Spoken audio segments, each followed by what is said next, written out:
Hi, everyone. Good morning, good afternoon, good evening, wherever you are. We're back again with a day in the life of an entrepreneur. And when we talk about entrepreneur journey, I think this is something which is very unpredictable.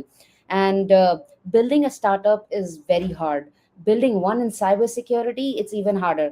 Now add AI to it that write code, makes decisions, and sometimes create risks that you didn't even design for. So now today's conversation is about what it really looks like behind the scenes, the decisions, the chaos, and the constant balancing act of building in the age of AI.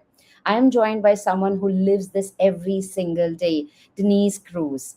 And he's the founder for the Cyber Boardroom, Cyber Sand, and multiple other things. He's also a VCSO, VCTO, and a Gen AI expert.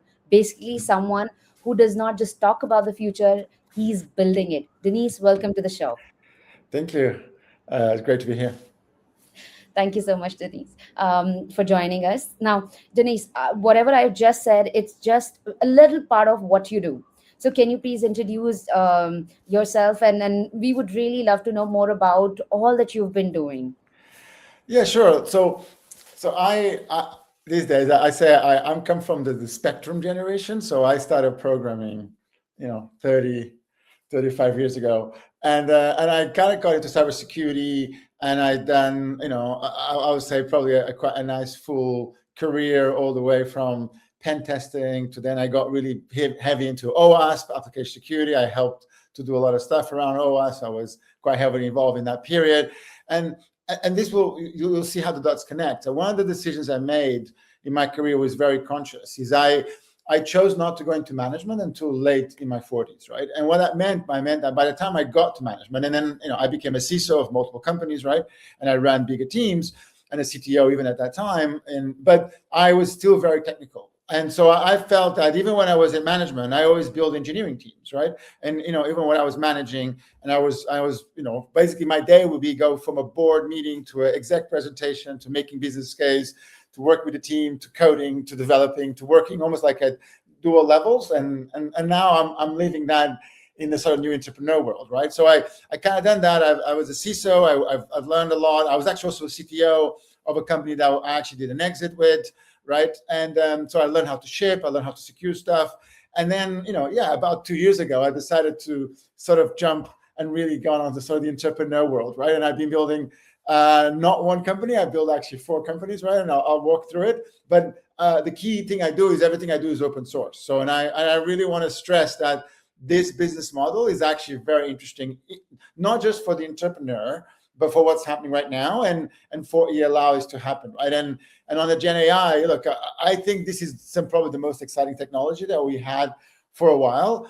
It's also the most dangerous technology in a weird way. I'm secretly glad I'm not a CISO these days because it is a bit of a nightmare trying to protect the whole thing. But I think it's an insane opportunity to really make AppSec and cybersecurity scale in ways that I don't think we ever were able to in the past, right? So it's very exciting. Yeah, I agree with you. And especially you wear many hats, founder, advisor, builder, and now Yeah. you're working deeply in the Gen AI. And I have to start with this. What does a normal day even look like for you anymore? Well, so I recently, I think I really sort of nailed, I think, a really good agentic workflow. But I think in Gen AI and I guess in technology, there's always this thing of there's an approach which is we throw technology over there, we shake it off, like it's almost like we put technology in a room, we close the door, and then eventually something comes out, right? And if you think about it, like even the vibe coding stuff, like businesses have been doing this forever, right? It just was a bit slower, right? But so there's one approach to AI which has been, oh, let's just, like the swarms, let's just hack our way into it. It's almost like rinse and repeat. Like, beat it over the head, keep doing it until it works. So, hey, it's there, right?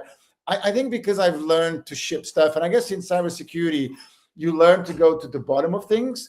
I feel I have a very strong engineering sort of backbone, right? And I've learned how to build systems, enterprise systems that are really, robust, they're resilient. I think I've learned the hard lessons that a lot of people have been learning recently, which is there's a big difference between making a prototype and actually having it run in production and being dependable and working all the time, and then all the security and non-functional requirements on it, right? So I think it's, what I've been approaching is I've been slowly, in a way, learning how everything works and building everything. And I go into more details in a bit. But my day these days is I have a big agentic team, and I kind of I work at two levels. So in a way, I work at coordinating and mapping what the agents are doing. And it doesn't mean that all the agents are working all the time, because again, I'm very methodical about what they work on. And I have briefs for everything. It's very sort of a very engineer-level approach, but I also code, right? So I also work at the two levels. And this is where I said that in a weird way, that's what I was doing even when I was an executive. I found that I'm now replicating the same thing. Like when I was a CISO, sometimes I would work with somebody and they're going, hold on, man, you work with me, but you are my boss's boss's boss. I'm like, yeah, but I know this stuff. I have 20 years of experience with this, right? I can add value at the bottom. And it was very good because not only I could add value, but also allow me to understand much better the team dynamics, and also allow me to keep my skills sharp. So these days, my day is literally these two worlds where I'm coordinating, defining, reading briefs, connecting the dots, making lots and lots and lots of micro decisions, and that's important concept. But I'm also coding, I'm also hands-on, I'm working, like jumping a couple levels, and then almost like looking at what the agents are doing, working what Gen AI is doing, right? And it's, again, that's why it's important to understand how it works, what it does, how to actually create stuff, because I found that that's how you can delegate a lot more effectively. So I have my team, right? And my favorite, I have like agents for, like in a weird way, I had like a really cool team that I wish I had before. So I have the architect, the developer, the sort of QA, but then I start adding roles like the conductor, right? Who maps the stuff. Like my favorite role is that librarian. Right, the librarian is almost like my most important role, and I wish I always be able to hire one, but in the past it wasn't possible. But I have the librarian who catalogs everything. I have the historian who captures information. I have the cartographer who does the maps. I have the journalist who keeps information. I have the ambassador that deals with customers. I have the Sherpa who guides the users, right? I have the advocate that defends the users internally, right? It is really cool to think about what is the best roles and what is the best sort of function. And then again, it helps a lot the AI models when you focus it, when you say, look, you are, even the developer, you're not just a developer, you're a developer in an Explorer team that is focused on this tech stack, that is coding on these principles. All of that just helps the AI to become a lot more grounded into what they do, right? So my day-to-day is, just to, it gives you an idea. Like I feel like I'm now developing stuff that I never felt I could. And that's really powerful. I feel like I can now iterate on architectures that in the past you would have not been able to keep doing that. And again, I'm leveraging AI in all sorts of different ways. And it's really powerful, some of the stuff I've been building, especially because I do it from an engineering kind of approach where everything I build, I get to reuse. So I'm at that nice sweet spot where the more code I have, the faster I go, versus the other way around where most companies, they go very fast here and then they get stuck, and then it's like technical debt, and then they can't ship to production, and it becomes, everything grounds to a halt, right? So I'm in a very nice sweet spot where I ship every day, I develop great features, and I have a really nice workflow. Yeah, but like, you are amazingly happy about this AI space, and especially I love the way you've categorized people into Yeah, librarian, Sherpa, ambassador, and so yeah, many different names. I think this yeah. is so amazing.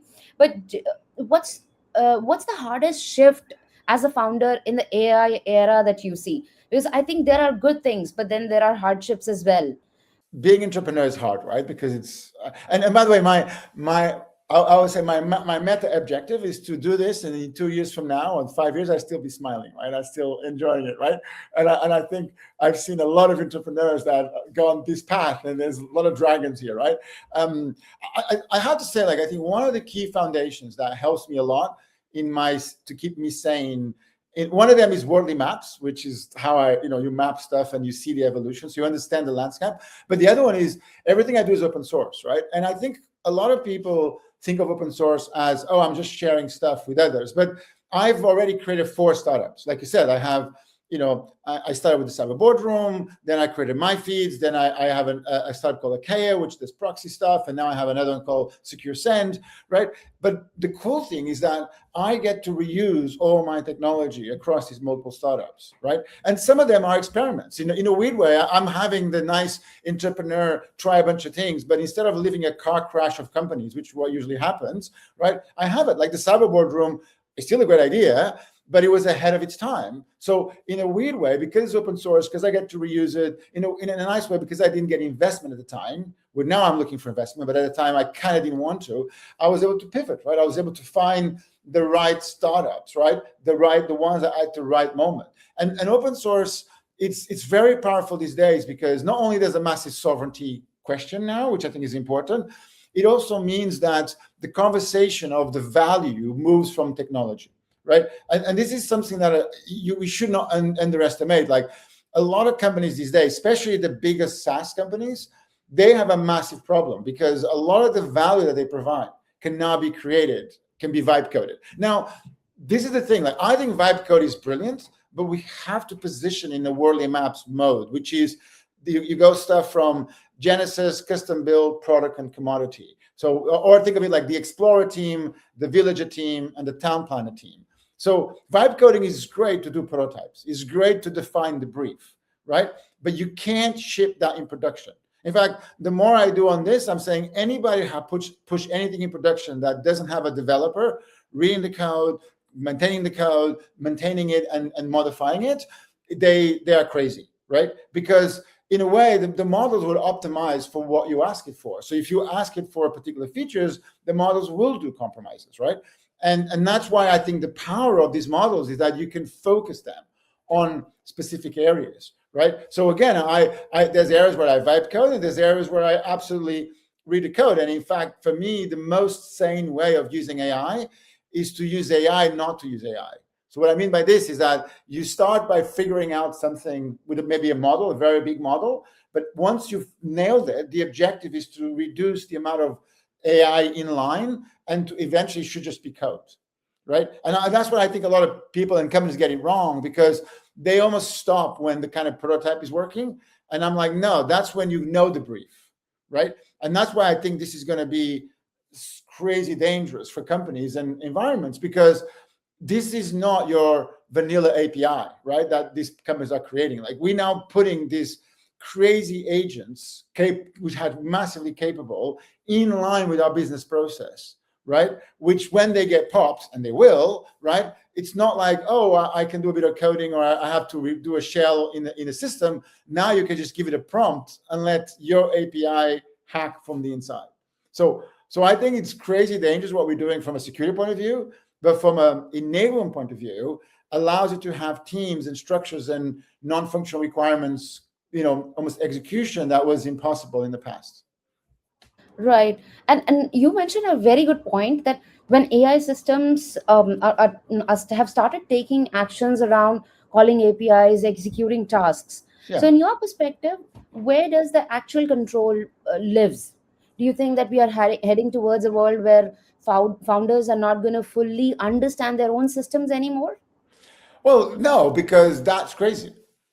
If you think about it, right? Like that's it's a bit like saying that one of the articles I wrote recently is we sometimes we do have this interesting dynamic where some users will go, well, I'm expert in this area, so I'll use AI. It's a bit like I'm an expert driver, so I use my AI as my GPS, but I don't know how to pilot the plane, so I use my AI to pilot the plane. It's like, no, it's the other way around, right? The AI, Gen AIs are crazy powerful in the hands of an expert or in the hands of a junior person that is learning to become an expert, right? But think about what you just said. Like you can't put something that you don't understand running in production, right? It's just a recipe for disaster, right? Especially when those things have crazy capabilities. Like in a weird way, we used to do that with software, but software has this nice property that eventually becomes beaten up and eventually becomes really solid, right? So even though in software you can argue that you code and it works, hey, nobody freaking touch this thing, right? And it's kind of there, but software at least doesn't morph itself. Software doesn't have a level of other intelligence that property where these models have by design, right? So for me, this idea that you just vibe code all the way, it's crazy, right? It's what it is. It allows us to have much better briefs, but that's different. So I actually believe that we're going to need more developers, not less developers, because every single business function will now develop software, right? But what that means, you need to attach engineers to those business functions, right? So that when the business function defines what they want to do, right, and how they want to operate, you then hand that over, right, to an engineering team.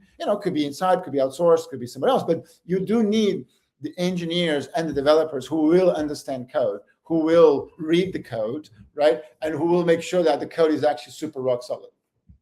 So yeah, so Right. I don't subscribe to the idea of you build a black box and you just coordinate it from the top, right? I think that's Yeah. that's I love that point. Yeah. and from a security point of view, it's crazy, right? Because Mhm. this thing that's inside the box, like I said, it has intelligence, is proactive, it will find works around it, it has a level of creativity, right? And it doesn't stop, right? So it's almost the most dangerous insider threat that we ever had. And that's even without being malicious. Once you flip it to be malicious, and again, the difference between AI being malicious or not, it's just a prompt, right? So, and we spend decades trying to separate code and data, right? If you think about it, in security, we finally got parameterized queries. Finally, we got frameworks that don't have cross-site scripting by default. And now we merge the both, and now data is code by design. It's like, so just going back to your point, like the way we control this is, the way I look at it is that you create very well-defined paths, right, of execution, like control flows. The difference is, in the past, if I told you that what I want to do in an application is to define a graph of all the possible paths, and then create a unique path per user, and then dynamically allocate privileges based on the action and where you are in that path, people would think you're crazy. In fact, people thought I was crazy because I was saying that 10 years ago, right? But now it's possible. And that's what I mean, that you can use AI not to use AI. So you can use AI to create those code paths that now you have high degrees of determinism and provenance, because you don't almost have the AI in line. You have a very clear path. It's like building a railway dynamically, but once we build it, we know now you can't change it. I agree to it. And there used to be a quote that data is the new oil. If it's spilled, Yeah. we can't put it back. Yeah. Now, data is actually data. Treat it like data. And code, right? And Yeah. also the other problem we have is that businesses were always very bad in managing data. Like, we never treated data properly. We never really spent time focusing on the schemas.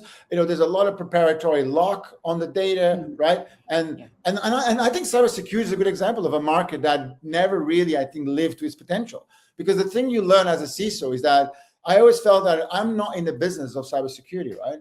I'm in the business of making the business resilient, safe, and changing the business so the business is safe, right? And the thing that is interesting, I remember when I was really hands-on and really thinking strategic about this stuff, is I realized that the cybersecurity stuff is easy because it's on my domain. That's fine. But the problem is, there's a moment where you have to change the business, right? You can only protect the business up to a point. Then you have to change the business. And there's times where that's easy because it's a nice road and you can make good business cases. There's other times where what you want to do goes against the business model of the company. And that's way harder, right? And sometimes you can't solve that, right? Sometimes you can only protect the business so much, right? Or on the risk landscape. But I feel that we now have an opportunity to connect dots that before were just not possible. We have the ability to have risk management. I used to build massive graphs, but now we can really connect an action with the implications, with the risks, with the threats, with all the different players around it. And we can visualize and map and connect and assign risks way more effectively than we could in the past. And why? Because we now have engines that can understand an org chart, that can understand structure, and can create briefs for everybody, right? Where in the past it was impossible to do this. So I think we can scale a lot more. And that's why I feel like this is a perfect time to start a cybersecurity company, because the ones that are really going to struggle are the bigger companies who are not going to be able, or they should be able to innovate, but a lot of them will struggle with that, and they'll find that the market that they had will be eaten up by lots and lots of smaller companies who are focused on particular verticals or company sectors or even industries, and they'll be able to deliver way better whatever that particular part of cybersecurity is, right? So, and again, but again, you use Gen AI allows you to do this, but you have to do it from an engineering point of view. Like the non-functional requirements, which security is part of it, for me are the most important things. Like ship it, right? That's the most important thing. I do have another question related to this itself. A lot of people have started talking about runtime security in AI. What's your take on that? What I mean, well, actually having AI already monitoring the execution Yeah, at runtime. Yeah, yeah. so I think for me, one of the things that's very important is the difference between is the AI in line or not, right? And that's very important, right? So by the AI I mean in line is the AI actually processing data coming from the outside world and then acting on it, right? Which I think is crazy dangerous, right? Because we haven't solved the prompt injection problem, right? Now, the way for me, the same way to use AI in this environment is when you use AI to gain visibility and understanding, and you use AI to clean up and to really know what's going on. That's where the runtime security becomes very powerful, right? Because what you're using, in that case, you're using AI for two things, right? Using AI first, or Gen AI, to understand the code, understand the architecture, understand the data flows, understand what's going on, and to allow you to extract that information and create better data models, right? But all of that is offline. You don't do this in line. But what you just made is you made your visibility way better, right? And what you can then also do is once you have that, the patterns become much easier to detect, right? Because you now connect the dots. I always give the analogy that a lot of this stuff, the graphs I talk about, is like this detective board, right? Where you have, the suspect at the top, and then the murder weapons, and then who is where, and of course the crime is solved when you connect the dots, right? Like when you go, oh, that person was here at that time, and he had access to this, and he had motivation, and blah blah blah blah blah. There you go. No, that's the killer, right? So I think it's a bit like this, right? Like, so for me, runtime, yes, but you should be using Gen AI to understand that runtime flow.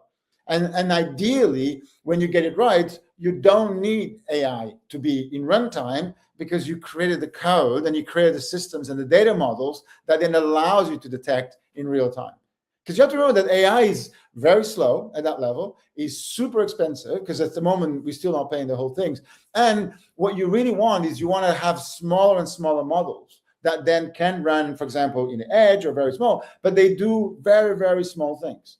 And that works very well when your data set is well defined, when your data structure is well defined. So if I can say, here's my code paths that usually in runtime happens, it's very easy to start picking up the variations, right?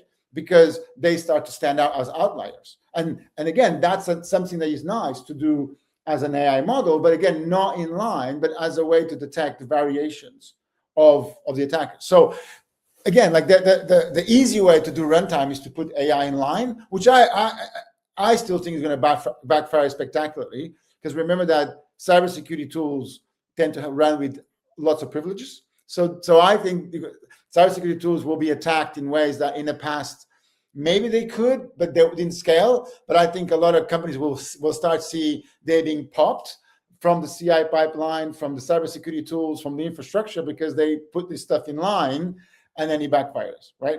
So yeah, use Gen AI to gain visibility. Don't put it in line. That would be my advice. I love that. Now, off the technical question, if I shadowed you for a day, what Mm-hmm. would surprise me the most?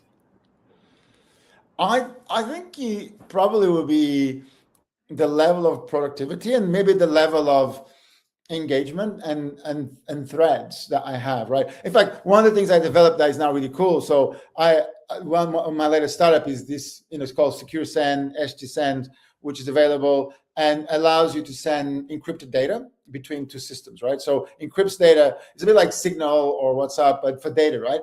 But one of the things I've added recently, was really cool, is I can create these vaults that I can collaborate. So like literally my workflow now is I go to Claude or which I tend to use, and ChatGPT a bit, and say, hey, I want to work on this. Can you start a vault? So Claude puts all the data in there. Then I go to another Claude session and say, okay, now you read that from there, and then I read it on the website. So I use that to collaborate. So I'm kind of like coordinating these multiple sort of agentic teams. In fact, using my technology, which is really cool, to share it, right?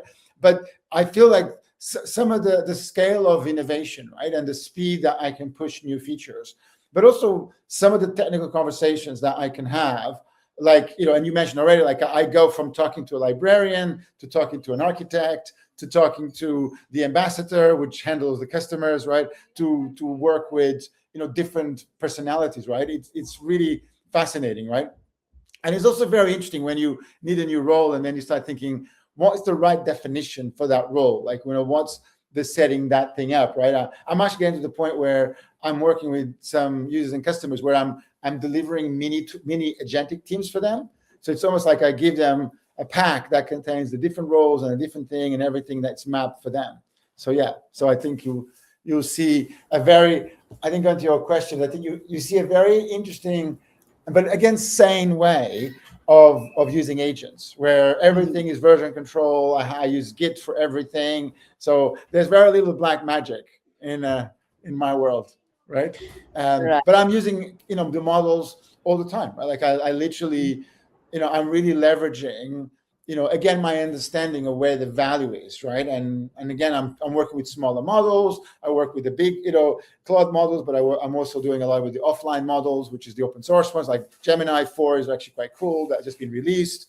And so I think that's what I tell a lot of people, like, you need to start getting to this world where a lot of the extra stuff that you do, you can now start to almost delegate and manage that effectively. But this doesn't mean that we don't need more humans, right? Not people. Like, in fact, if anything, I'm creating now roles for professions that before I couldn't scale, which is very interesting, right? I'm looking for funding now for one of the startups, and my plan is to hire a lot of people, right? But the hiring is a bit different, right? Because it's more interesting roles, like hiring a librarian, right, for example, right? Or hiring, a developer that is focusing on code quality, like a one that, like, in a way you can now zoom in at levels that before was just not possible, right? But of course, every one of those roles will have an agentic team. So if I go, like, I remember thinking, like, if I went to my team members, right, even when you were the boss, and he says, hey, I want a project definition. I want these updates. I want to connect this with the business model. Here are the business OKRs. Here's our strategy. I want a P&L. I want a balance sheet. I want a risk mapping, right? Like, they will tell me to F off, right? Like because they wouldn't do, right? And by the way, I want it to be maintained and everything you do, like, but now that's possible, right? And that's the difference. Now you can have a quality of project management, of structure, of thinking, of connecting the dots that before was just, and even financial mappings and risk that before was not possible. And I think that's where the real opportunity is. And anybody, my recommendation is start a company around Gen AI, especially if it's serverless, so there's no cost, it's open source, so you can keep evolving it, right? And then, find something that somebody wants to pay for it and then sell it. Yeah, lovely, lovely. Denise, this has been real, raw, and honestly, a bit eye opening. For everyone listening, being a founder today isn't just about moving fast, it's about building things that you don't even fully control, but you're still being responsible for everything you do. And maybe that's the new definition of leadership in the AI era.